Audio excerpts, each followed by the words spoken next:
फातिमा की रानी माँ, प्रभु यीशु की माँ, आसरा तू ही है माँ।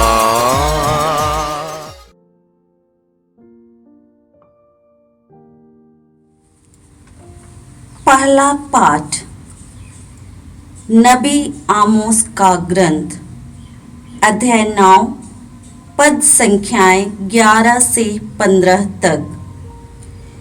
उस दिन मैं दाऊद का टूटा फूटा हुआ घर फिर खड़ा करूंगा। मैं उसकी दरारें भर दूंगा और उसके खंडहरों का पुनर्निर्माण करूंगा। वह जैसा पहले था उसी तरह मैं उसे फिर बनवाऊंगा।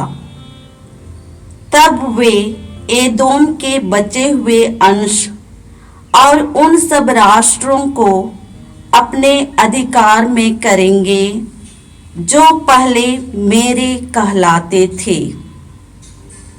यह उस प्रभु की वाणी है जो यह सब पूरा करेगा। यह प्रभु की वाणी है। वे दिन आ रहे हैं जब लूनने वाले के तुरंत बाद हल चलाने वाला आएगा और बोने वाले के बाद अंगूर बटोरने वाला।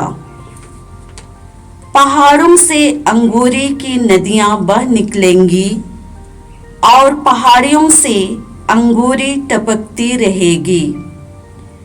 तब मैं अपनी प्रजा इस्राएल के निर्वासितों को वापस ले आऊंगा। वे उजाड़ नगरों का पुनर्निर्माण करेंगे और उनमें निवास करेंगे। वे दाख बारियां लगाकर अंगूरी पिएंगे और बगीचे रोपकर फल खाएंगे।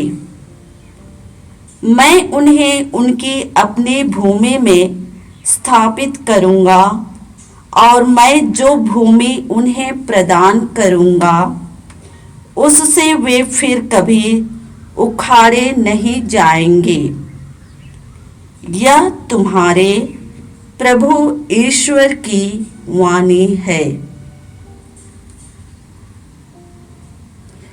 यह प्रभु की वाणी है। भजन अनुवाक्य। प्रभु अपनी प्रजा को शांति का संदेश सुनाता है। प्रभु ईश्वर जो कुछ कहता है मैं उसे ध्यान से सुनूंगा। वह अपनी प्रजा को, अपने भक्तों को तथा पश्चातापियों को शांति का संदेश सुनाता है। अनुवाक्य। प्रभु अपनी प्रजा को शांति का संदेश सुनाता है। दया और सच्चाई, न्याय और शांति, ये एक दूसरे से मिल जाएंगे। सच्चाई पृथ्वी पर पनपने लगेगी और न्याय स्वर्ग से हम पर दया दृष्टि करेगा। अनुवाक्य। प्रभु अपनी प्रजा को शांति का संदेश सुनाता है। प्रभु हमें सुख शांति प्रदान करेगा और पृथ्वी फल उत्पन्न करेगी। न्याय उसके आगे आगे चलेगा और शांति उसके पीछे पीछे आती रहेगी। अनुवाक्य। प्रभु अपनी प्रजा को शांति का संदेश सुनाता है। जय घोष। हालेलुया। प्रभु कहते हैं, मेरी भेड़ें मेरी आवाज पहचानती हैं, मैं उन्हें जानता हूँ और वे मेरा अनुसरण करती हैं। हालेलुया। प्रभु आप लोगों के साथ हो और आपके साथ भी। संत मत्ती के अनुसार पवित्र सुसमाचार। प्रभु की जय। अध्याय 9 पद संज्ञाएं 14 से 17 तक। इसके बाद योहन के शिष्य आए और यह बोले, हम और फरीसी उपवास किया करते हैं, आपके शिष्य ऐसा क्यों नहीं करते? ईसा ने उनसे कहा, जब तक दुल्हा साथ है क्या बाराती शोक मना सकते हैं? किंतु वे दिन आएंगे जब दुल्हा उनसे बिछुड़ जाएगा, उन दिनों वे उपवास करेंगे। कोई पुराने कपड़े पर कोरे कपड़े का पाइबंद नहीं लगाता, क्योंकि वह पाइबंद सिकुड़ कर पुराना कपड़ा फाड़ देता है और चीर बढ़ जाती है, और लोग पुरानी मशकों में नई अंगूरी नहीं भरते, नहीं तो मशकें फट जाती है, अंगूरी बह जाती है और मशकें बर्बाद हो जाती है। लोग नई अंगूरी नई मशकों में भरते हैं, इस तरह दोनों ही बची रहती है। यह प्रभु का सुसमाचार है। क्रिस की जय। क्रिस में प्यारे भाई बहनों, आज के पहले पाठ में हम लोगों ने आमोस के ग्रंथ से सुना। आमोस इस्राएल के पुनः निर्माण के बारे में बताते हैं। हम लोगों ने पहले पाठ के पहले वाक्य में इसी प्रकार सुना, उस दिन मैं दाऊद का टूटा फूटा हुआ घर फिर खड़ा करूंगा, मैं उसकी दरारें भर दूंगा और उसके खंडहरों का पुनः निर्माण करूंगा। वह जैसा पहले था उसी तरह मैं उसे फिर बनवाऊंगा। वह जैसे पहले था उसी तरह मैं फिर उसे बनवाऊंगा। माने वे लोग एक राजा और एक राज्य के बारे में कल्पना कर रहे थे, दाऊद के राज्य के समान। आने वाले मुक्तिदाता के बारे में भी उनकी कल्पना यही थी। हम लोग आगे बढ़ते हैं। निर्वासित लोग अपने देश में वापस आएंगे, वे अपनी भूमि में बसेंगे, फसल लगाएंगे, अंगूरी नदियों की तरह बहती रहेगी। इस दुनिया के एक समृद्ध जीवन के बारे में आमोस बताते हैं। वास्तव में जब हम लोग पुराने विधान में देखते हैं, वहाँ पर पुनरुत्थान और अनंत जीवन के बारे में बहुत कम चर्चा हम लोगों को मिलती है। इस दुनिया से सीमित एक जीवन के बारे में हम लोगों को वहाँ पर बहुधा चर्चा मिलती है। जो लोग संपन्न थे उनको ईश्वर के आशीष प्राप्त किए हुए लोग मानते थे, और जो लोग गरीब थे, गरीबी को एक अभिशाप के रूप में वे लोग देखते थे। हम लोग बाइबल में पढ़ते हैं, जब यीशु आए शिष्य लोगों का भी यही दृष्टिकोण था। एम्माउस जाने वाले शिष्य लोग यीशु के मृत्यु के बाद बड़ी निराशा के साथ अपने गांव वापस जा रहे थे, और वे लोग कह रहे थे, हम लोग यही उम्मीद करते थे यही यीशु इस्राएल का उद्धार करेगा। और हम लोग यीशु के स्वर्गारोहण के पहले प्रेरित चरित्र में पढ़ते हैं, शिष्य लोग यीशु से एक सवाल पूछते हैं, प्रभु अब आप इस्राएल का पुनर्निर्माण करेंगे? शिष्य लोगों के मन में भी यीशु के बारे में और मुक्तिदाता के बारे में यही विचार था। लेकिन जब यीशु आए और यीशु का जीवन शैली और यीशु का जीवन इसका बिल्कुल विपरीत था। यीशु का जन्म एक झरने में हुआ। यीशु को एक बड़े के बेटे के रूप में लोग जानते थे। यीशु ने अपने जीवन काल के बारे में कहा, लोमड़ियों को मांदे हैं, आकाश के पक्षियों को घोंसले, लेकिन मानव पुत्र को रहने के लिए जगह नहीं है। और यीशु एक अपराधी के रूप में यीशु को क्रूस पर चढ़ाया गया और मार डाला गया, और तीसरे दिन वे जी उठे। आज के सुसमाचार में हम लोगों ने यीशु की शिक्षा सुनी। यीशु के पास योहन बपतिस्ता के शिष्य लोग आकर के कहा, हम और फरीसी लोग उपवास करते हैं और आपके शिष्य क्यों उपवास नहीं करते हैं?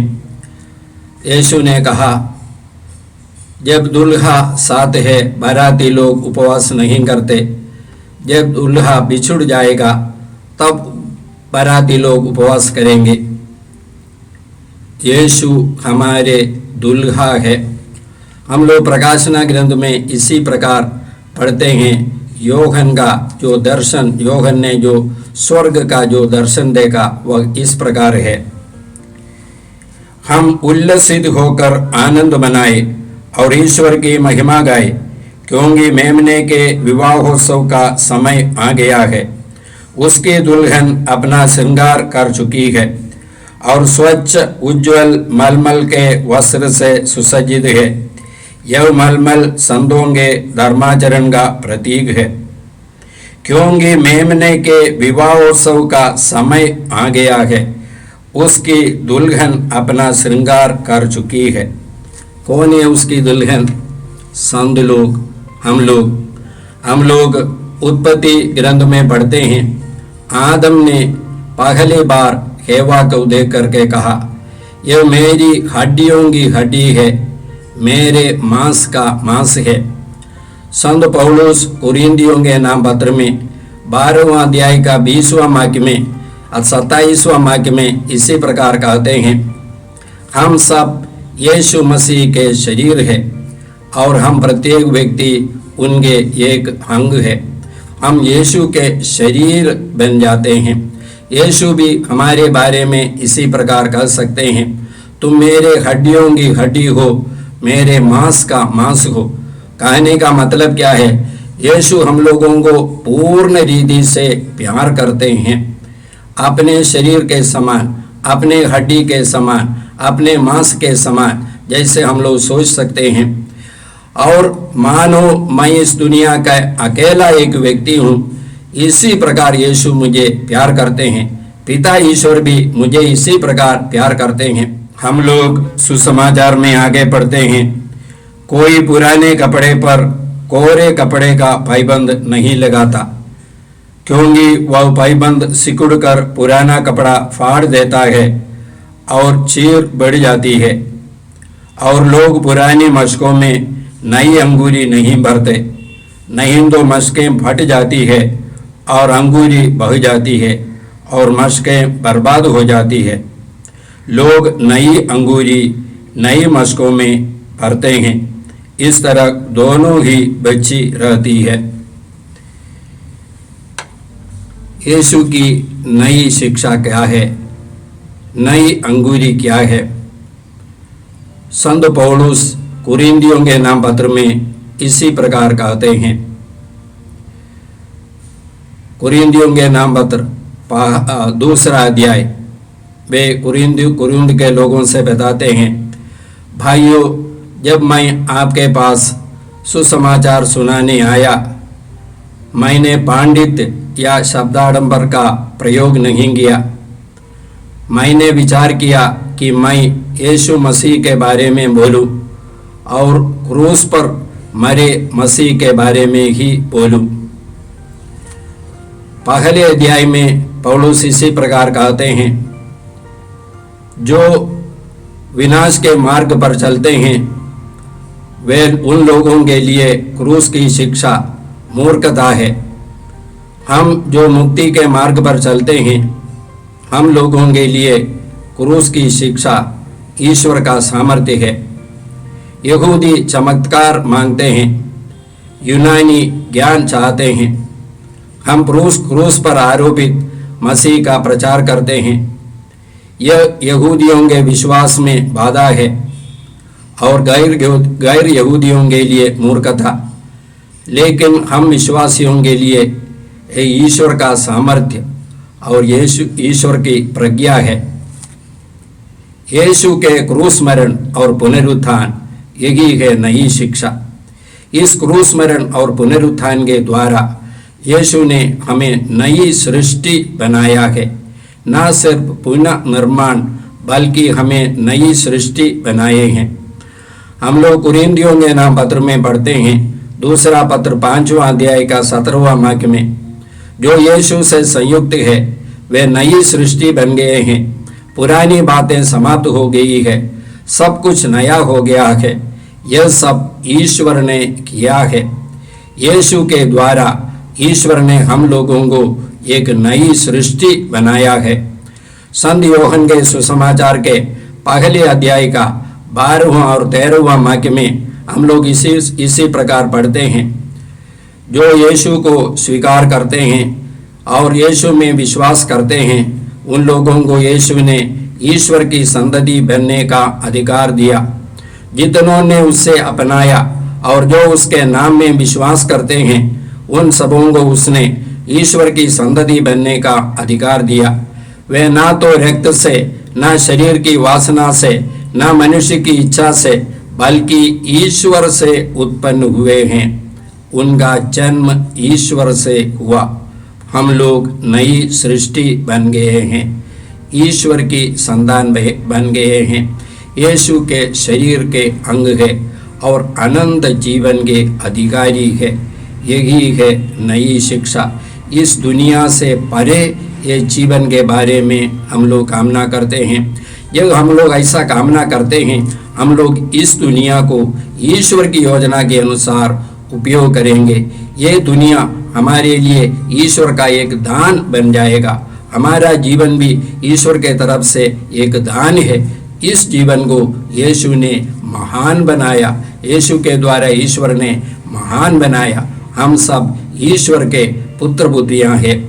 आज हम लोग प्रभु से ये कृपा मांगते हैं, शिष्य लोग बाद में जब पवित्र आत्मा आए, ये सारी बातें शिष्य लोगों ने समझा। हमारे जीवन में भी ये पवित्र आत्मा आने के लिए हम लोग प्रार्थना करते हैं। हे परमपिता ईश्वर, जिस प्रकार पहले पेंतकोस्त के दिन पवित्र आत्मा प्रेरितों पर उतरा था, हमारे जीवन में भी हे पिता ईश्वर यीशु के नाम पर पवित्र आत्मा भेजिए, ताकि हम लोग पूर्ण सत्य यीशु के बारे में पूर्ण सत्य समझ सके। ये प्रार्थना हम करते हैं प्रभु क्रिस के द्वारा। क्रिस में प्रिय भाई और बहनों, 13 मई 2020 से हम लोग यहाँ से मीसा के दैनिक पाठ और उन पर छोटा सा मनन चिंतन प्रस्तुत करते आ रहे। आप इस चैनल को सब्सक्राइब करें, लाइक करें, शेयर करें, बेल आइकन दबाकर हमें सूचित करें। यहाँ से जो वीडियो प्रस्तुत की जाएगी वो आपको मिलते रहे। प्रभु आपको 100 गुनी आशीष दे। जय यीशु।